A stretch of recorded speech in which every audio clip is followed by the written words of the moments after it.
जायकवाडी धरणाची 1 ऑक्टोबरची सकाळची ताजी बातमी समोर आलेली आहे।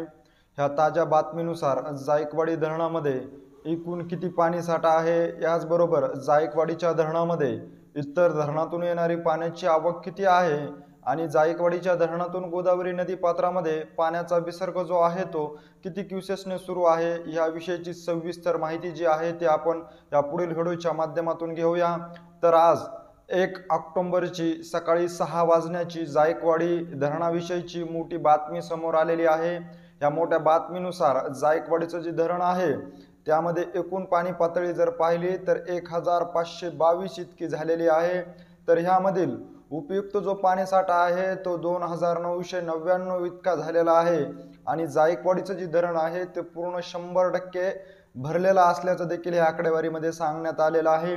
जायकवाडीच्या धरणामध्ये येणारी पाण्याची आवक आहे त्या आवकमध्ये खूप मोठी घट झाली असल्याचं देखील पाहण्यास मिळत असून सध्या जायकवाडीच्या धरणामध्ये येणारी पाण्याची आवक जी आहे ती 1,20,000 क्युसेसने येत असल्याचं देखील या आकडेवारीमध्ये सांगण्यात आलेलं आहे।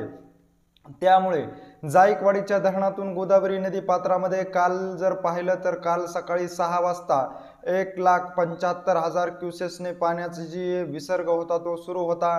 त्यानंतर सायंकाळी 6 वाजण्याच्या आलेल्या आकडेवारीनुसार जायकवाडीतून गोदावरी नदी पात्रामध्ये 1,41,000 क्युसेसने पाण्याचा विसर्ग जो होता तो सुरू करण्यात आलेला होता आणि आज 1 ऑक्टोबरची सकाळी 6 वाजण्याची ताजी बातमी आली असून या ताज्या बातमीनुसार जायकवाडीच्या धरणातून गोदावरी नदी पात्रामध्ये 1,27,000 क्युसेसने पाण्याचा विसर्ग सध्या सुरू असल्याचं देखील आपल्याला पाहण्यास मिळत असून या विसर्गामध्ये घट केली जाईल असं देखील सांगितलं जात आहे। 9,432 क्युसेस इतक्या वेगाने ह्या विसर्गामध्ये वेळोवेळी घट करण्यात येणार असल्याचं देखील संबंधित अधिकाऱ्याकडून सांगितलं जात आहे।